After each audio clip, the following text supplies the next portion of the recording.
So my name's Ilya. I am one of the co-founders partners at Sanctor Capital. We invest in back early stage teams in the Web3 space with a primary focus in metaverse and gaming. And so, thought it'd be a great idea to kind of set up this space, this weekly Twitter Spaces to have people come on and have kind of a safe environment to talk about all things Web3 gaming related. You can take a look at kind of previous episodes of the past few months. We've talked about all sorts of things from kind of RPGs to AI and PCs. So this is also recorded spaces, so you can find all of the previous recordings uh, in the YouTube channel. Now, before we get started, I do have to say that nothing you hear here is investment advice or legal advice. All of the opinions are my own. You may hear names of companies, assets, entities that we have had positions in, have positions in, or may invest in the future. For full disclosure, we have backed United Gamers, who are helping with these spaces, and also Metalcore, who will be speaking today. So today we're going to be talking about all things FPS in Web3. It's one of the more exciting genres and has some of the more exciting titles that are kind of entering the space. And so I'm really, really excited to introduce our speakers. As you know, as a reminder, this is recorded spaces, so you'll be able to catch up on them later on if you wish. I would like to introduce the speakers. I'm just gonna kind of go across my screen and have everybody say a few words about themselves and how they got into the space and what they're doing. And then we'll get started with our conversation. So first on my screen is Professor Pressure. Do you want to introduce yourself? What is up? Professor Pressure. Been in the Marines for 12 years. Been gaming since I was 2, allegedly, from when my dad told me playing Sonic. And my first FPS I played was GoldenEye 007. That can age me. Love gaming, and Web3 can be the way as well too. So I'm just looking forward to getting into the space. Awesome, thanks. John? Hey, what's up, guys? My name is John Chen. I am the head of marketing for Infinite Games, which is the Web3 publisher of Metalcore. I got into Web3 initially as an enthusiast and occasional investor back in 2017, 2018. And I really kind of dove deep into it full time at the end of 2020, working at that point full time on building out a decentralized data oracle, mostly for DeFi applications. And once I kind of jumped in, there's no turning back. 125% all day, every day, because crypto never sleeps. So been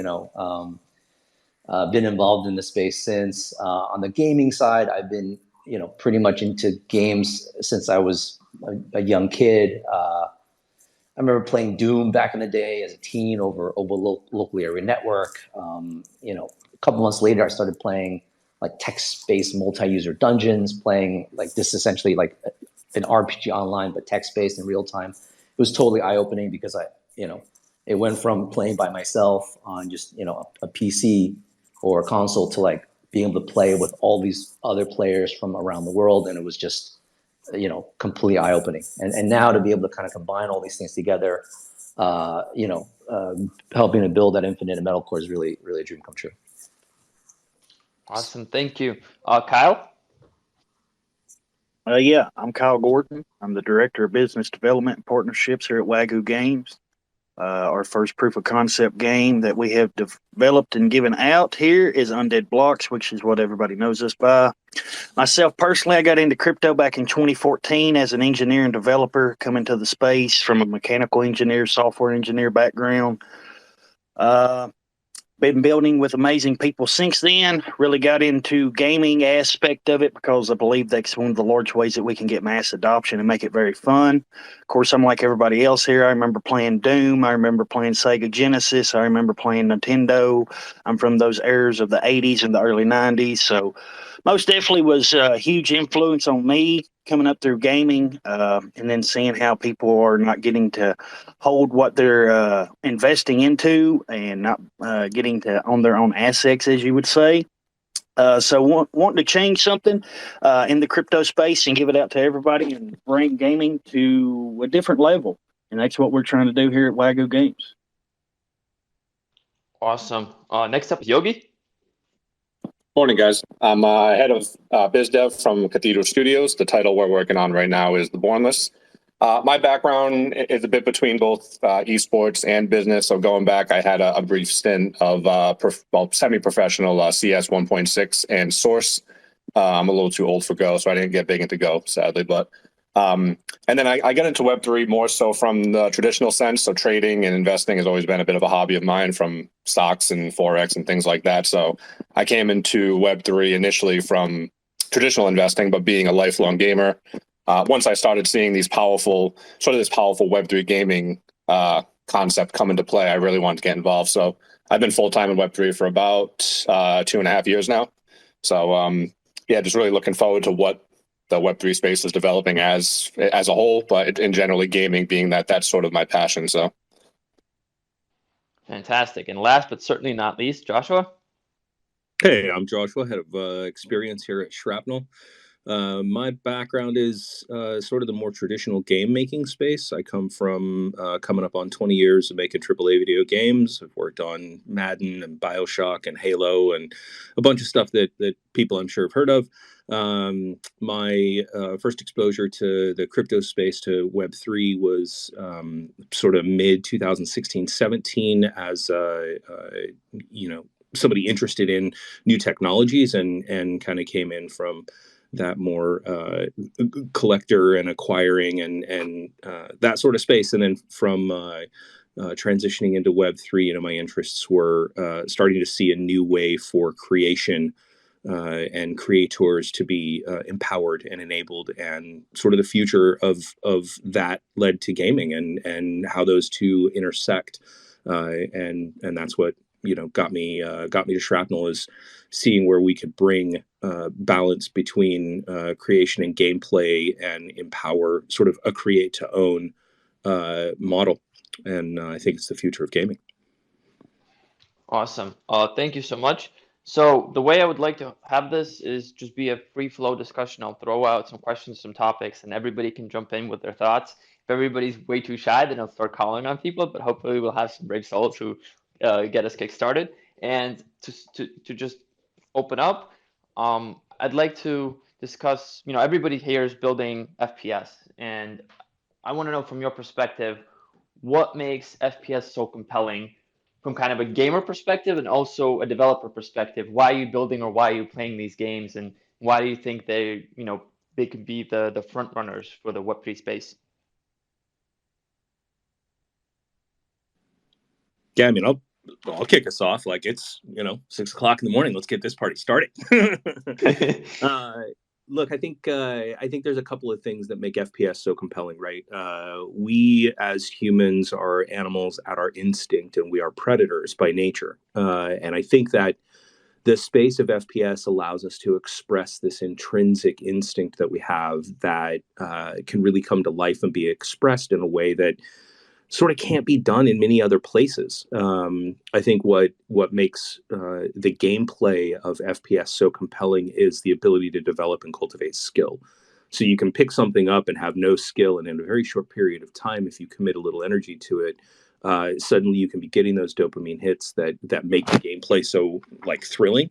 And the pure achievement of being able to sort of grow your skill set over time is for me what I've really enjoyed and have observed in other players. And when I think about crafting the FPS experience for players, it really is driven by those couple of components, ensuring that a player can approach it and not feel overwhelmed, but by the time they get to a place where they're comfortable, they're feeling challenged. And that's as a designer, it's a delicate balance. And as an experience creator, playing with that dopamine is a beautiful thing.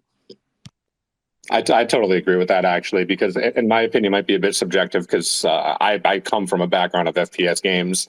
but I've played all types of games, but nothing really can compete to that competitive level. And like that dopamine is a perfect example. Like to be able to jump into a competition or a tournament and just be able to get with your team. And there's something just satisfying about jumping into an FPS game and having this like that adrenaline pumping and like getting into it. It's really like, to me, nothing beats it. And I've played, tabletop games, RPGs, but none of them really keep my attention the way FPS games do, because for me, like, this just goes back to our instinct. Like you said, we just jump in, and that's what we want to do. We want to compete at a high level. And then that skill based gaming is a lot of that comes into that. So I totally agree with what you said there. Yeah, same here. I think the great thing about FPS is that it's so easy to get in and out of a game. If you've got 30 minutes, like, an hour to kill, and you want to have a lot of fun, excuse me, and just play and have a great experience, and like you guys said, like, get that dopamine hit and just feel good. FPS is the best. For me personally, my two favorite genres are FPS and RPG. But the thing with RPG is, especially if I don't have a ton of time, like, an hour is not enough. Like, oftentimes you need like 8 hours or a whole day to, finish a campaign or finish a mission or finish a quest. And, FPS, you don't need that. And it's, the barrier to entry is just so low. You can get in, play, have a good time without having massive skill set. But then in order to master it, you have to, put some time in. So there's this like progression curve that's, I think, really attractive for people when you just want to go in and play, but also allows you also the ability to kind of cultivate skills. So yeah, agree with both you guys. And definitely, like FPS has been my favorite because everyone here, like, everyone sees in first person, so it gives that view of how it would be if you were in real life in that situation. And FPSs, like, the amount of times that I had so much fun playing GoldenEye 007 with family members and trying to see who's the best in the house or best in my family. And then when the online came out, thinking you're the best and going online and getting completely destroyed. It definitely brings out the whole competitiveness in regards to experience and just being in the virtual world. I'm addicted to it. I've been playing for so long for FPSs, and I don't think it's ever going to stop. Yeah, 100% agree. Being able to jump in and out, no matter your skill level, and being the competitiveness and bringing the fun in, and just the excitement. Also, people love to sit and watch tournaments, things like that, EA Sports Sectors and FPS. It just brings excitement, as I already said, dopamine. Excuse me, just the biggest thing. That's what we have always done good in the studio that we've went out and got and developed, and we know that that's what people just love, and it just brings so much excitement. Like RPG and racing are right there close, but like FPS tops everything. There's competitions that you can bring in that just is unmatched by not only competition but by monetary, that where you can be incentivized. So many cool things that you can do with FPS, and that's the biggest thing why we chose it and what we think is going to really push out the space. Awesome. So natural progression here. Everybody's building or playing here in the Web3 space. So what does blockchain and the Web3 stack bring into the FPS environment? Ownership. Yeah, absolutely. I think when you look at where players spend their time and what they get out of it, I make a joke. I'm building this stupid race car thing that I've been building for 20 years. I'm in my like third or fourth iteration. I don't know, whatever. My friends heckle me and they're like, why do you work on that thing and why isn't it done yet? And I ask them, like, why do you grind on that game for so long when at the end of the day, all you got's an achievement to show for it? And when I get done with my thing, I actually get to take it out of the driveway and go drive it down the street eventually. I think, in this new space, we get to create a new way for players to have not only the things that they own actually be theirs, like legitimately be theirs, they can take it and go do what they want with it, but to create a connectiveness in the community. Like my whole career, the closest I've been able to get to my community is hanging out in forums and occasionally chatting with them or hanging out at E3 and talking to them. But here I get to hang out with my community every single day. I get to ask them questions about the things that I'm working on, and they give me answers that directly contribute in real time to the way that I'm thinking about crafting this product so that it's getting closer to the thing that they want to play. And so like the technology of it is really fantastic. But the thing that gets like scratches the itch that gets me to work every day is the community aspect. Like building with and for the community is such a special place. It's my 2 cents. Yeah, definitely. That's one thing I've noticed in the Web3 gaming space too. That's really shined above all is these kind of tight knit communities that you're able to build early on, even before the games are really fully developed, which is really an amazing thing when you think about it. And ownership is the obvious one for sure. And tying into that ownership, you have this whole wave coming in of user generated content in a way that you really couldn't accomplish it before. Users can now, if given the tools, create this content, but actually monetize it in a way that isn't just, oh, I can put it up on the Steam community or Steam Workshop or something like that. Now they have, we're providing them real value with being able to create and provide to the community in our game. And then we also have sort of, which I think is a multifaceted problem, which is interoperability. I think it's not something that we can't just solve that with just blockchain, right? Because there has to be game design elements with some of it. But from a simple perspective, we can now do, if you hold X in this game, you now have access to Y in this game. And I think as we progress, we'll start to see things where you have X asset in this game, you'll be able to have that asset in this game. Obviously, that's a bit more complex because that we need to be building on similar tools and, the actual game design parts come into effect. But we're able to sort of streamline a lot of this technology with blockchain and Web3 that we really couldn't do it with Web2. There's no immutable data, there's no metadata we can access. We just have this really cool streamlined way of ownership, content, and how to distribute that.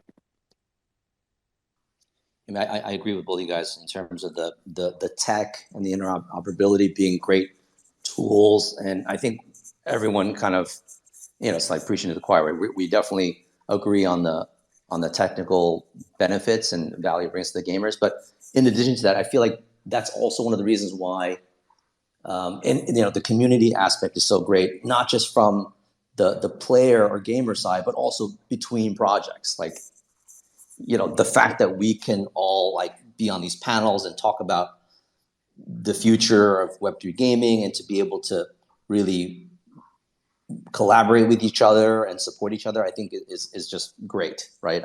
You don't see that as much in, more mature industries on the Web3, on the Web2 or traditional side, but in Web3, there's just a ton of that, partly because I think we're so early, but also partly because of the fact that there is the potential for interoperability to work with each other and to really kind of educate people in the space as a whole. So it's really great. Yeah, and I like to do the reference of Ready Player One and being a part of it early before it gets to that point, because if it gets to that point, well, when it does, it's going to be great. And getting into it early, way ahead of everyone else before it becomes the cool thing to do. We'll be sitting there like, hey, we've been in this space for a hot minute, and teaching others and getting people on board and show them that it's not scary. And at the same time, building these communities and these spaces to constantly educate people and just connect with people and just have a good time and vibe with each other. Yeah, that's a lot of what it's about, is having fun, getting people connected, making them get educated. I've been in this space for a long time, and that's one of the biggest things that I push for is them to get educated. Of course, we try to make the game facilitated to where they don't have to know anything when they come in, but that's a big push that I know that we're going to get them to in different avenues, because I think Web3 gaming itself is just going to be that large sector that pulls a lot of people in, and it's always here that people come for fun. But we're going to be like the doorway to get everybody to every other avenue in blockchain that they're going to find, that they're going to free theirself or find something that they develop or get their kids into something that they build out. Like I look at it at that, and it's so amazing to see how the community gets behind you. It was said earlier by somebody, even for games that haven't come out yet, that are on the back end that's building, that people that just have their heads down, and even those that's already got betas out, and people that are out here getting their community to test their betas and things like that. Like, that's something that's been huge for us. We got our whole community to come in and fill out Google document to come in and be beta testers for our beta way back in May, and then we're doing it again right now for our multiplayer. And we have gotten massive praise for that. That gives us so much like great feedback, and it gets your community to really talk to the people that's building the game, and they can get their input, which is something that they could never do before. Awesome. I'm starting to see questions coming in, so please hold your questions. We will get to them, but closer to the top of the hour. So I see you all, but we'll get to you just a little bit later. So everybody just said about how great Web3 is for gaming and for FPS specifically. On the other hand, we've seen an enormous amount of pushback from the traditional gamer community. So why do you think that is? Having to spend lots of money to get an NFT, to get access to help test the game, or the game isn't out yet, and it's, I would say, hype before actual testing, at least according to my community, when I try to introduce them into the space. So I'm usually one buying the NFTs, and when I do buy them, having to wait for a long period of time, or the game is available, but they do like limited invites to the game, even if you do own the NFT, and you're still waiting. So that's what I've been encountering with the issues with that. Yeah, large thing that we've seen is barrier of entry. A lot of people don't understand what wallets are. A lot of people don't understand the cryptographic technology. A lot of people don't understand a lot of things, especially from that sector that's just gamers. They're just wanting to come in and have fun. So making that as easy and frictionless as possible, and then making it also to where they can get educated in case you are facilitating that wallet on the back end for them that they don't even know about until they need to. Just that's the biggest thing that we have seen. And when we first dropped our beta, the downloads, a lot of the downloads wouldn't go in and play because they didn't know the wallet and stuff. They couldn't connect it, and we changed that, and we most definitely seen a big time improvement. Yeah, on top of that, and I totally agree with both of you guys too. And really, at its core as well, a lot of the Web3 games have just been bad, right? I mean, that's just the reality of it. And why would a gamer want to come in and play these games and put up a whole bunch of money of speculative value when the game in and of itself actually isn't that fun to begin with? And the kind of pros of this is that I think that's changing. I think we're seeing builders now come in, and the reality is the guys understand here in this panel, games don't get made in 6 months, right? Games take years, sometimes more. And a lot of that comes back to that. So until we start producing content and gameplay that makes traditional gamers want to play, I think that's going to be the very first hurdle we get by. But I also agree that I think the user experience is something we have to focus on. They don't want to be bombarded with these wallet connects and these 10 steps just to be able to get access to a game. They want to be able to just play the game like we talked about early on. If you have 30 minutes or an hour, you want to be able to spin the game up with a couple of friends, quit after an hour without having to go through this whole process. So I think for me, those are the two things that I see. Yeah, I mean, I think the narrative is starting to change for the better. I think one of the things is it's like with any technology disruption curve, right? We're still so early in that curve that let's look at last year, for example, when kind of play to earn first really started to take hold. Games were being built by blockchain technologists, not by gamers and gaming studios, because it was still more about the tech than the game. So of course the experience is really on the crypto-centric side of things, which obviously is not what gamers want. Right now, you go to any Web3 gaming conference or Twitter space, or you talk to any of the larger funded projects, and everyone is talking about focusing on gameplay and focusing on the content and focusing on the gaming experience. But like you guys said, that takes 6 months, 12 months, 18 months to build. So a lot of that stuff is going to come out, I think, starting, across, 2023. So hopefully that will continue to change that narrative as more gamers start to see like, oh, actually, these games are fun. I don't need to hook up my wallet and know about cryptocurrency and all this other stuff. I don't need to jump through hoops to play this game. And once that becomes more the norm and these games come out, like that narrative will continue to change. I mean, case in point, like, you know, we showcased at PAX West a few months back, which is, you know, obviously, you know, mainstream traditional gaming conference. We were the only Web3 game to have a booth. And we really thought that we were going to get a lot of negative feedback, but it turned out that it wasn't the case. Most people, after they saw the game and played it, were happy to learn. Like, oh, okay, so this also is a Web3 enabled game. That's really cool.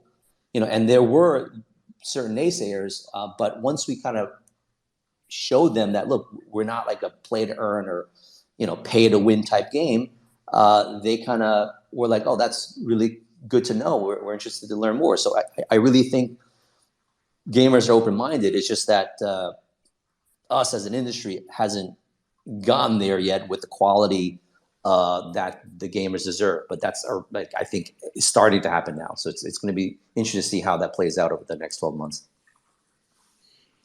Yeah, super agree with a lot of these points. I think if I go back to, you know, making traditional video games and, you know, the frustrations of gamers in the traditional game spaces, you know, big publishers charge them for games and then charge them for in-game items and then charge them to level up, and the whales can pay to play and you can pay to win, right? And then there's this new thing called NFTs that come into it, and then, you know, poorly implemented versions of those have gone out, and it's just seen as yet another money grab from the player on behalf of the big studio. And you know, players just want to play games. They want to have to like continue pumping quarters the way us old guys did back in the arcade days. If you wanted to keep playing, you'd unroll the quarters and you just keep going. But, you know, nowadays the expectations are different. And, you know, I think that's one aspect of it is they have yet to see a truly compelling way that this tech space offers new, interesting, and novel gameplay experiences. I think the other side of that is the complexity in this space. It's weird. They don't understand why people are paying huge dollars for JPEGs and getting access to things. It doesn't make sense yet.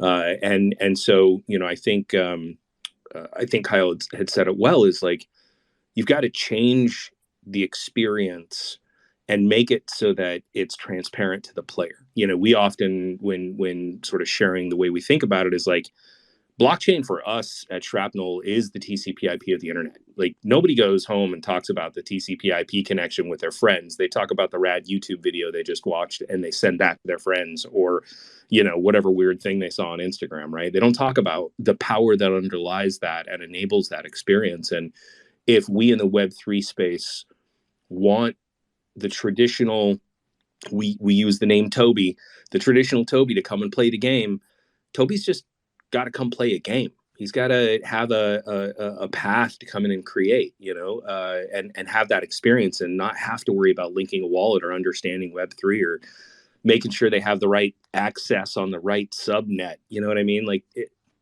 that's the thing that will get in the way. There's so much broken glass to crawl over today, and it's on us as you know, the people pushing this technology forward and pushing the industry forward, to think differently about the end user coming who's never had a wallet, doesn't understand what it's about, to make it so they don't have to, by creating really high quality gameplay experiences, very compelling experiences that bring them in, and then start to expose them to those parts and pieces when it makes sense to them on that journey. I think if we do that, we'll get a lot of pushback, a lot less pushback. And I think people ultimately will come and play really fun experiences because that's what we as creators are focused on. Blockchain's just, man, it's just the plumbing that makes the toilet work, right? It's a really interesting perspective everybody just shared. I'm curious how you think, from a game developer perspective, how do you find the line between kind of the decentralization ethos of everything has to be decentralized, everything has to be on the blockchain, everything kind of becomes community owned, and the need for really smooth operating UX, that everything just has to work, given where we are right now with our infrastructure. How do you walk that line so that you don't give up on the Web3 ethos and the reason you got into the space, but at the same time give a quality product to your end user, your end gamer, or Toby, as Joshua called him. I mean, I think you kind of have to meet them halfway, right? If it's all generalized and all decentralized, but there isn't the additional foundation that is stable on which to stand, then you end up where we are, which is this very complex, only the people hell-bent on getting into it are willing to figure out how to make it all work to get there. I think, at least from how I'm thinking about crafting the experience of Shrapnel for players in partnership with the rest of my team, is like, if you give them the right tools and you give them the right place and you give them the right opportunity to sort of make it their own, you set them up for success, right? So on our side, it's give them a solid gameplay experience that's tried and true. Gunplay is awesome. Game sessions are rad. But let's say somebody wants to make a speed run. Well, you make sure that the tooling is in place to empower the community to do it.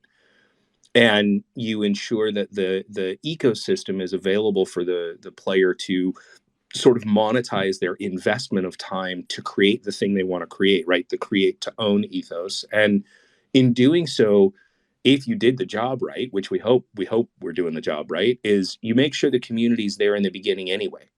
They're part of the thing that we're creating, and they're influencing it and informing the platform on which they will in the future be able to build when the tools are available to them, right? So it's not like the traditional way of doing it where we run off for 2 years and we come back and we go, well, this is what we did. Hope you like it, right? This is, hey, we haven't actually fired a round down the barrel yet. Tell us what you think is the most important thing in gunplay.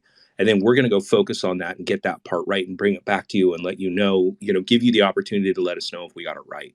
So I think Web3 communities have to come a little closer to the complexity and reality of what it takes to make that truly compelling gameplay. Like it does take a year to 2 years to 3 years to make AAA level content, which is what people expect. So they got to come closer to us, but we also have to come closer to them and being more transparent, ensuring high quality tools and a very stable platform on which they get to create. Yep, definitely. Literally, that's what gamers want. Literally, they want to be able to be alpha testers, beta testers, to help develop the game. So it's not when the game comes out, it's like, all right, the game is not fun. It's like, we could have helped you guys, kind of thing. Like that transparency and being able to help the game company actually become successful, because it's the gamers who are going to make the game company successful and keep it going, because they're inviting their family, they're inviting their friends, might be some parents and stuff too. And it's just word of mouth and just constantly spreads. And that's transparency is important. Yeah, well, that's the kind of term we're seeing pop up now, and a term in the Bornless team that we use a lot is like Web 2.5 now, right? Because we've realized we have to meet in the middle, exactly like Joshua said. That's where we have to be if we truly want to actually progress this forward to the next step. And that's the way we're building. Is we want to show you the technology, but we don't want to shove it down your throat. But if we can hold your hand as a new Web 2 gamer coming into this 2.5 step, this baby step in between, if we can hold your hand and show you the tech and say, hey, this is, an optional part here, but if you want like the power of this ownership, if you want to mint this on chain and have the opportunity to monetize it, own it, whatever you want to do with it, if you want to create this content on chain and then sell it to the community and have a part into the actual game creation, because I think that community, going back to that, is one of the most important parts. And I think if we can present it to them in a nice, pretty package and kind of hold their hand through it, some of them will start to come over that edge on this little 2.5 step into the Web3. So it's a combination of having those Web3 elements without forcing them onto your user, I think, at the same time. Yeah, completely agree. Like, we're definitely not really at Web3, and we're not going to be there for a while. The infrastructure today can't handle a complex game fully on chain. Maybe the in-game assets, gaming session data can be recorded on chain, but certainly not, running, the decentralized servers and the computational requirements of running game engines and rendering and all that. I mean, that stuff is going to be centralized, I think, for a while, particularly for more complex, AAA quality type games that a lot of studios right now are developing and trying to roll out. Like, it's just not going to be possible. And at the end of the day, the gamer doesn't care about the tech. They just care about having a good time playing a game. So it's like if you try to shove tech down their throats, it's gonna fail. It's the reason why, Apple does so well. They coat the technology by laser focusing on the consumer. When the iPod was launched, they didn't brag about how many megabytes were in storage like everybody else. They just said, hey, this thing can hold 1,000 songs. And people got that because that's what matters to them. Like, I don't care how many megabytes of storage there are. I care about the fact that now I can listen to music and I can hold a lot of songs, right? So I think that same philosophy needs to be embraced, for us as an industry, to try to deliver as much value to the gamer, so that they have the best experience. That's the only way that we can get towards mass adoption and and move from Web 2.5 ultimately to Web 3.0. Yeah, and it's like just keeping it simple, because I like to teach the Web 2 gamers, so that's why I'm usually the one buying the NFTs, so they don't have to worry about any of that, and we can actually just play the game. In regards to accessibility and making it easy, I think Metalcore has been the first that I've seen that me having to buy the NFTs, I didn't have to send to another wallet, and they gave game codes. That's an excellent way of onboarding gamers, because they don't have to worry about the wallets. People like me can buy for the community, and we can all test the game out and give an impressions video and talk about the game and help out, these a lot of these companies who are developing in the space. I think this brings up an interesting point. In the traditional gaming industry, there's quite a lot of tooling built out already, both for kind of communicating, publishing, kind of data gathering, being able to kind of deal with kind of all sorts of inputs. Right now in Web3, we're still kind of building all of this out. What do you think are kind of the most critical components from kind of a tech stack perspective that we still need to build out and to kind of take that next step forward as an industry? I mean, I would throw out that I think you had mentioned a lot of that exists. The idea that for a long time we in the game making space have learned how to lay a technology stack together that allows us to capture an enormous amount of signal. I think what's interesting is the thing that I haven't seen us do well, having been in a bunch of big studios, is capturing actual player sentiment and feedback, especially during the game making process. Yeah, sure, we do play testing. We bring people in, we run them through sessions, we make sure it works. But that's not getting sentiment and feedback. That's servicing usability and determining whether or not gameplay sessions of short duration or long duration are better, right? It's a sort of a service of reaffirming the thing that we're making, as opposed to where I think we're set up for success in the Web3 world. A lot of that tech exists, so I think it's up to people who don't come from traditional game making spaces, but are instead tried and true sort of Web3 coming into game making, to go and leech from that industry, because there is so much pre-established, right? I think where we have a unique opportunity in Web3 is now merging all of that original sort of technology and infrastructure and knowledge with this new community signal, and ensuring that we're putting in place mechanisms by which we can hear from our community and then turn that into actionable insight that then lands in the gameplay experience, but finding the right balance of what that is, right? It's really easy to say, I've got 50,000 people in the community that have 50,000 ideas and believe that their idea is 100% the right one and the one that's going to make it the best. It's on us as the makers to sort of hold our vision out and then look through the lens of those 50,000 people and figure out where there is a bit of alignment. And then that becomes the insight that we go and craft our experience against. And then we take that back and we test it with the community to see if we got it right or wrong. And we're going to get it wrong a lot. And being open to the fact that you're going to get it wrong and being willing to change and shift and have more malleability in your vision, I think is how we accomplish setting up playtesting and getting that feedback and making that actionable and integrating and iterating on the product as a result.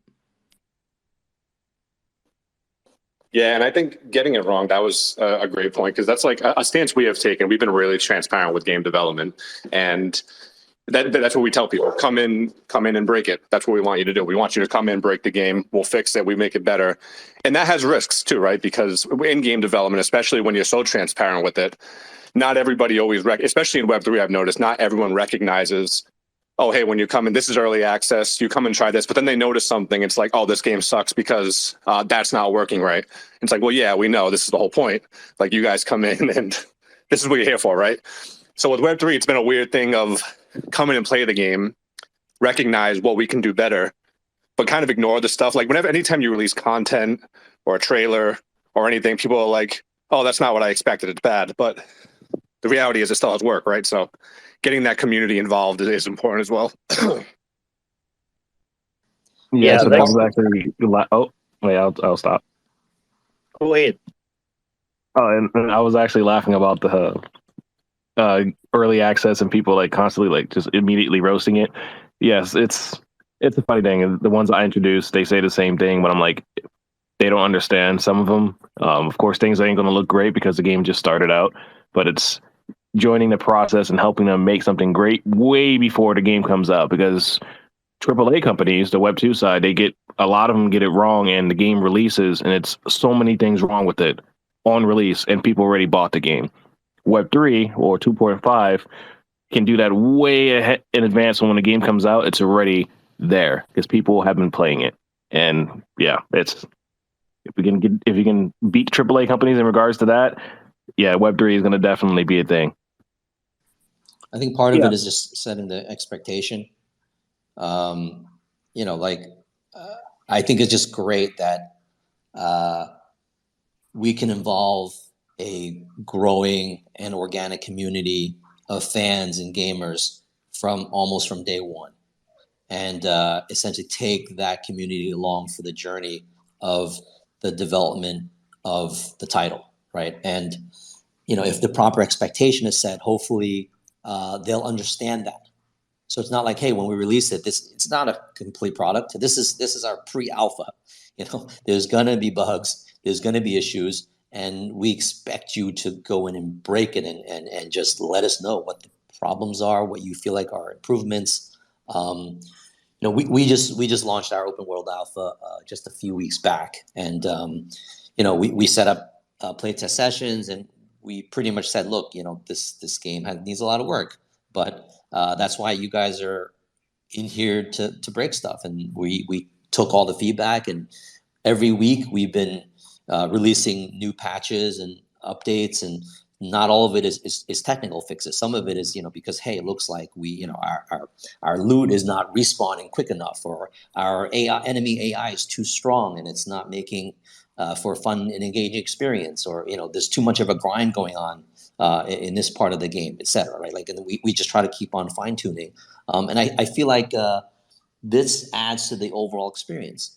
Gamers appreciate the fact that they're part of this journey, and when they give the feedback, and we're listening and we're actually implementing and upgrading based on that feedback, it creates this very positive loop where more of the community feels like, hey, we're being heard, and this project is actually moving in a direction that has like direct kind of feedback from us. So I think when it's done properly, it's a great thing, and it really provides value for everyone involved. Yeah. Xbox been so huge for us, literally. Like, we even told people to tell us what sucked in the game when we took up our first Google Documents from our feedback way back in May. We're doing that again. Like, that's the biggest thing for me right now, is to get people to come into the Discord, get verified, just that they're not a bot, and to come in and fill out that Google document that's just like 5 questions.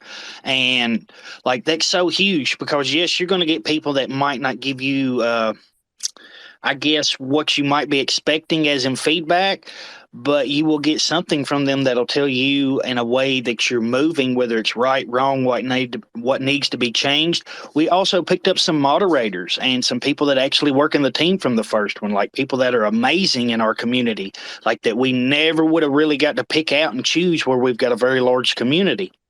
We got to talk to those people, individuals, like one-on-one. We called each one of the beta testers, like on the phone, talked about their hardware, their PC, their Mac, what they had, like everything, like a 5-minute conversation. Like they literally got to talk to one of our lead developers.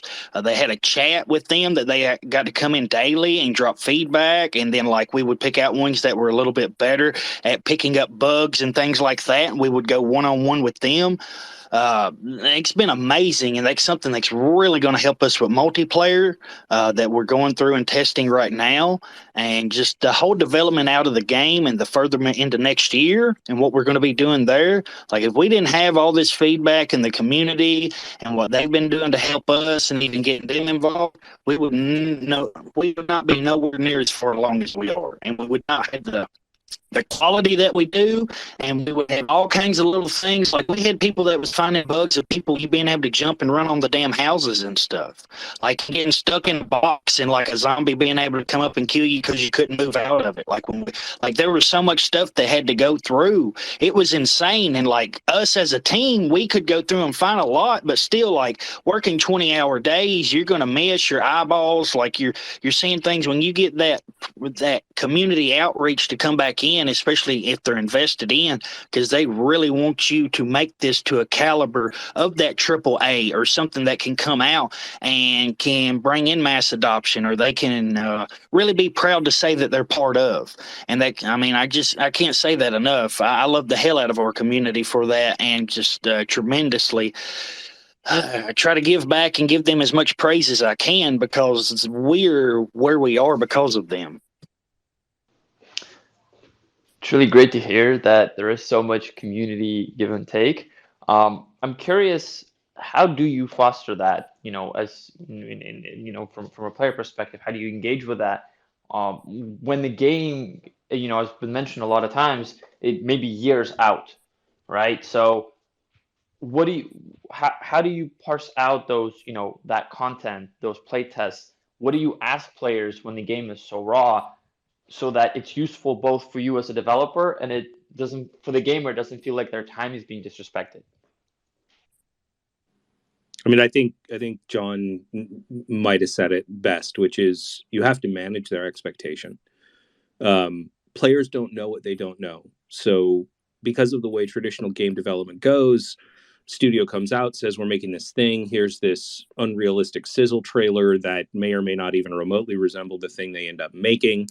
And then they go dark. And so the players don't know how the sausage gets made. And the ones that do, are already in the industry enough that they're not coming to the sort of things that we're doing because they're making their own experiences. Right. So I think one, you've got to manage players' expectations. Two, like very, very directly. Two, you've got to be true to your word. You have to not just pay lip service to the fact that like, oh yeah, we're listening, right? We use our canister, our Sigma containment unit in Shrapnel's sort of narrative world as an example of how we are staying true to the fact that the community gets to have a voice in our product, right? We let them vote on, we put a couple options out there. They voted on the one that became the like hero element of our game. We have carried that through at every significant touch point we've had with them, all the way up into our, most recent trailer release. And it is being honest with ourselves as makers that we are going to honor this commitment that we've made to our community to have them be a part of it. And it's us helping educate both in the Web3 space, these people who expect projects to be like turning content constantly at 100 miles an hour, but as well traditional gamers who may not know how games are made and the complexity of what it actually takes to make a AAA game. So, I think on one side of the coin, it's you have to manage their expectation anytime you expose them to anything. And then the other side of that is be transparent and expose them to everything. help educate them on what it takes to make it, bring them along the journey, open, the doors up and show them the shit that is totally broken garbage and be like, do you guys want to see something rad? We got this gun working. It's total broken garbage and it's not at all representative of where we're going, but technology's hard, but we pulled it off. You guys want to come give us some feedback on this busted ass gun?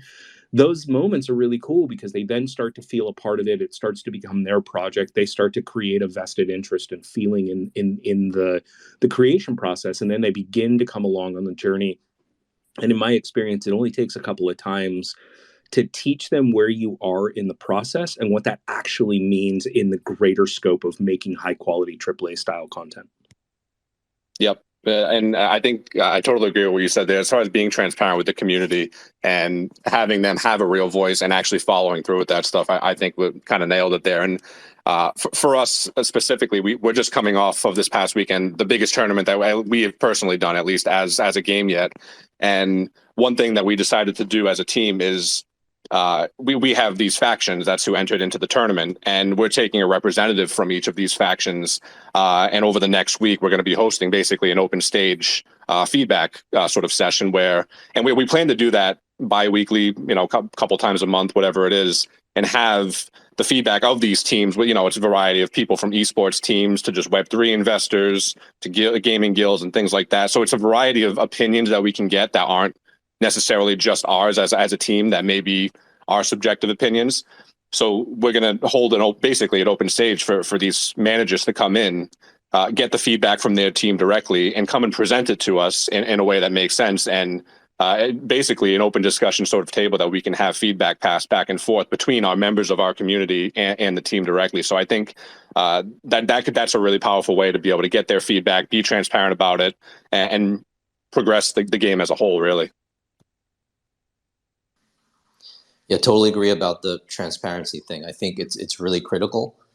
Sometimes I feel like in the traditional side of things, because it's mostly run by larger corporations, there's a certain bureaucracy, there's a certain expectation. We need to know what we're talking about. But in Web3, I think that transparency and essentially just a certain sense of humility that, look, we're not perfect. We're still, sure, we know how to build a game, but we're not perfect, right? We're not prone to, not make any mistakes. But when we do show that human side and are transparent about how the game is developing and the fact that, hey, sometimes we're not getting it right. And when we do reveal that side of things to the community, it strengthens that bond, because they're more vested when they see that we're trying to work something out. And occasionally, the community is what is helping us work through these issues. So it really strengthens that relationship, and it improves the overall journey as the game starts to develop and mature. So I think it's really one of the unique and just important aspects of Web3 game development. Yes, and it seems like with the Web 2 side, they've grown away from what they originally were, and it's about gamers. And that's where there's been a giant disconnect, and AAA games have been messing up. And it's like what the Web 2 game is like, you don't have a voice. And me coming from the gaming side, I constantly try to give feedback in regards to these companies. It's like they don't care. Web 3 is a big difference, and many people don't see that yet, being in the Web 2 side, that you can help them and they actually are paying attention to you. And I think the more better games that come out and get out there more, it's going to be a drastic difference, and people will actually see whoa, this game is early, but they're actually listening to me. It's like, yeah, like when I was talking to Metalcore, I never in my life have talked to anyone in the game dev spot for all my years of playing video games. And Web3 has got me into with Discord and then TwitchCon meeting with Metalcore. I was at that booth for 6 hours, probably 4 or 5. I don't even remember. But just talking with everyone from the team, from community management to the executive producer and everyone, it was like, wow, I never ever thought I would be talking to them like this. And it was a good time. And it's just stay true the gamers, and you'll see, like, it's literally going to be like how Ready Player One is, and people are about the game. Yeah, 100%. Got to agree with everybody. Transparency being the largest one. We're all human. We all make mistakes. There's things that happen. There's deadlines that have to be pushed back. There's new partnerships that come up that's better for the community in the long run that some people don't always see. So all kinds of things that happen, making sure that they know that, making sure that you're coming out and letting them know what's going on, the changes, that's been huge. Also getting your community involved. We took up for our voice lines in game. As I said before, we take up feedback in every different form that we possibly can to make the game better. We try to get the community involved in different ways and actually get their actual voice in the game. Also, live events and stuff. We think it's huge to come out and meet these, not only our community, our partners' community, but new people that's in Web 2 that we're trying to get into Web 3 with live events, things like that, where they can come out, see that you're real, shake hands. If you do have something that they can play, have a laptop, something where they have that they can interact some way. If not, if they're new, some way that you can possibly just get them into the space a little bit, even if it's just following your socials, things like that. Even if it's just for your partners, maybe they might not like FPS. Maybe they like a racing game or RPG or something else. There's going to be all kinds of avenues that's going to be built here that's going to be amazing. So that's a large thing for us, the transparency and being real out here in the streets. And letting them know when a deadline has to be pushed back or if you made a mistake or something like that. Awesome. We're coming up to the top of the hour, and I know Mech has been waiting patiently to ask his question, so I'm gonna call him up to the stage. Mech, just introduce yourself and you can ask your question.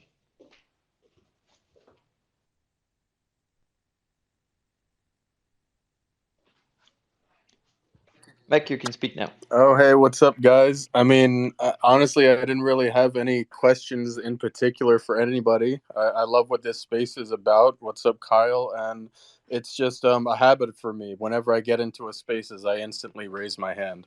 But I'm glad to be up here. Love to talk about gaming, and haven't really heard anything from any of the speakers that I don't really agree with.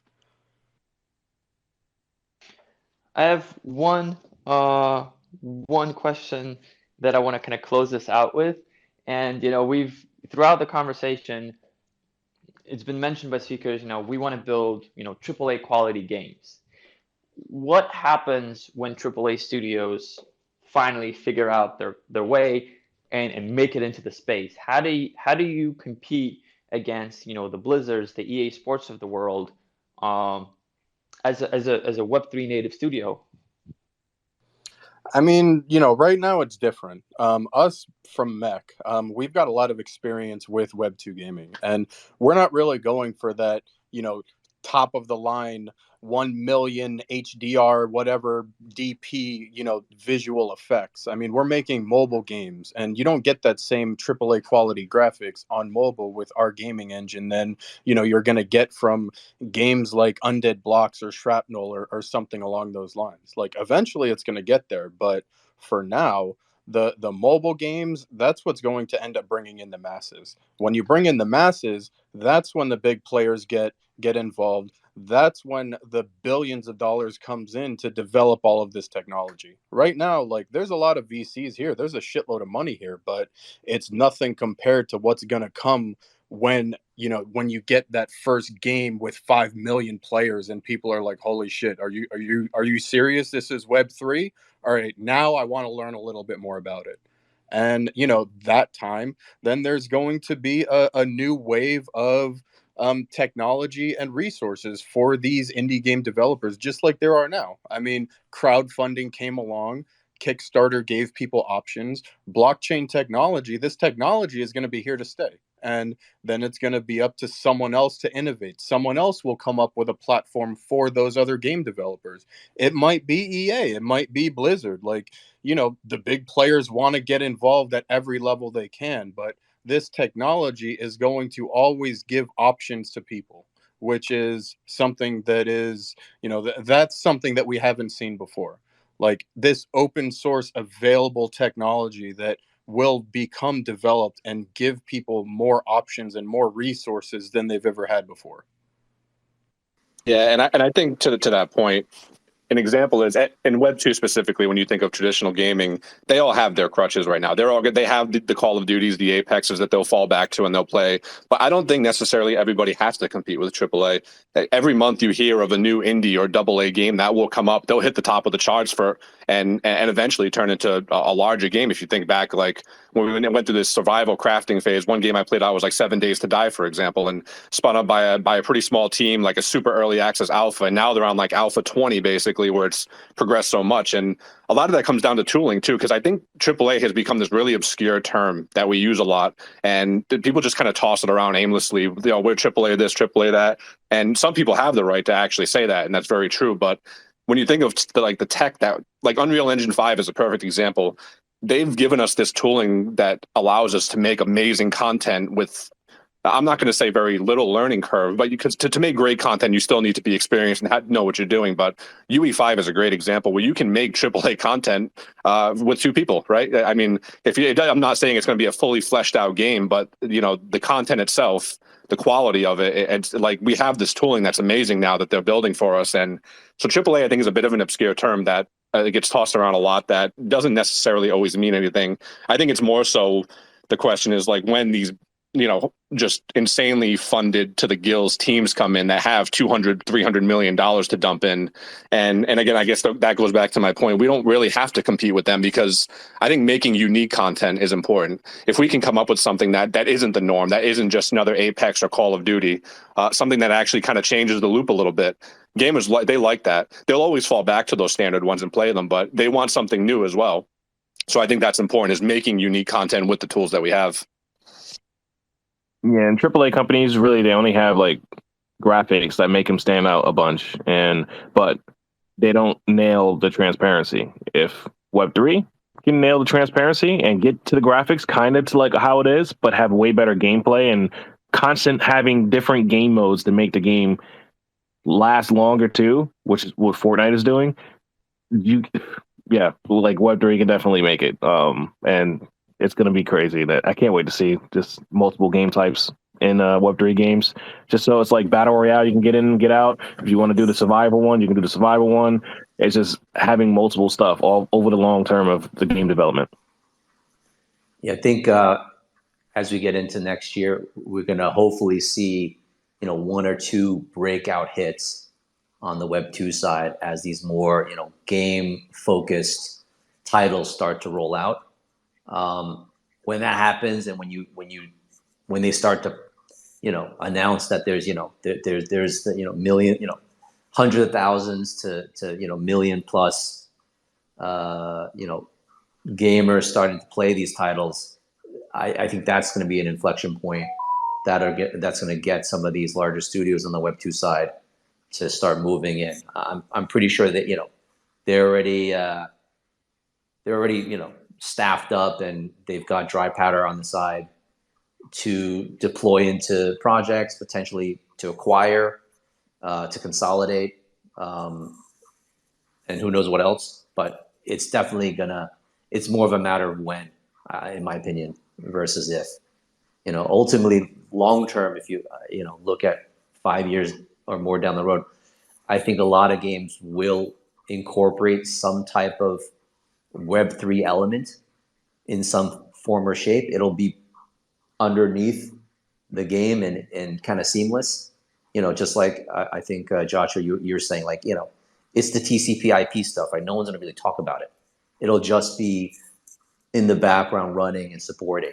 You know, everyone has Wi-Fi, but no one knows what carrier it is anymore. So I think that's going to happen. It just won't, I think, until we get 1 or 2 of those breakaway hits. Yeah, I totally agree. I think there's something to be said about really big boats. They take quite a bit of time to turn. I think what you'll end up seeing, you know, shortest distance between 2 points is acquisition strategy. So I think you're going to see that kind of a swing in the direction of the traditional studios, the traditional bigger corporations trying to get into the space, once they see, the daily active user count sort of hit a specific inflection point.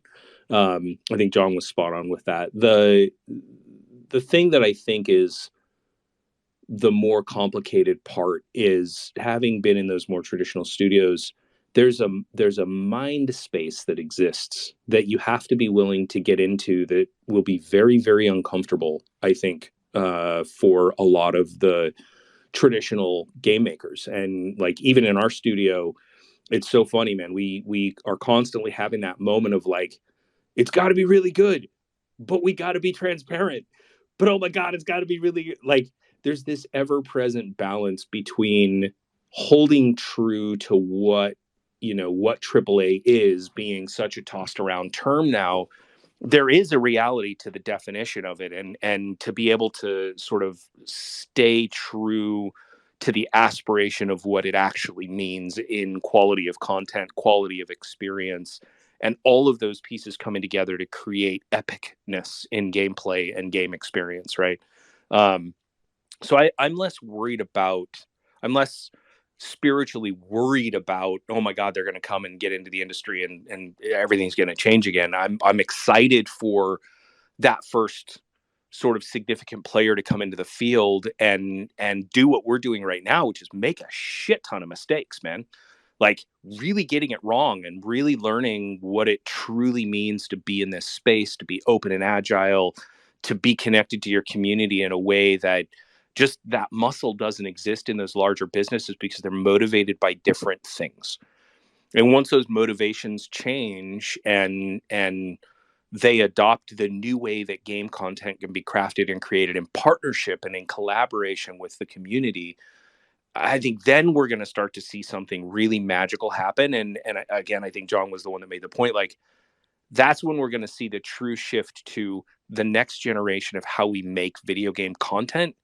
And it's not going to be Web 3 or Web 2 or Web 2.5. It's going to be, we're making really cool shit. Also, you have all the underlying technology that has evolved, much like console generations change. We are at the beginning of a technology change. And it's kind of that, for me, it's kind of that simple. What it will enable is for us to make next generation game experiences, the next wave of true interop and true interconnectivity across game experiences in a way that nobody's ever seen before. And I'm excited to see that, that big, fully funded mega house team come in and make a bunch of mistakes, because we're doing that, and it's kind of a joyous place to frolic. Okay, we're actually crossed into the next hour, and I hate to have to be able to cut this off, because I mean I really like where this conversation is going. So I might call all of you back and have the FPS 3.0 here happen. But thank you everybody so much for speakers for coming, listeners for coming. This is a weekly spaces, so we're gonna get back here together next week and talk about RPGs. But this week it was FPS, and I thank everybody for making this a special spaces. Total honor to be here amongst a bunch of really talented and thoughtful humans. Thanks for having me. Yeah, totally great. Thanks, guys. Yes, same here. It's great talking to everybody. Thanks, Celia, for hosting.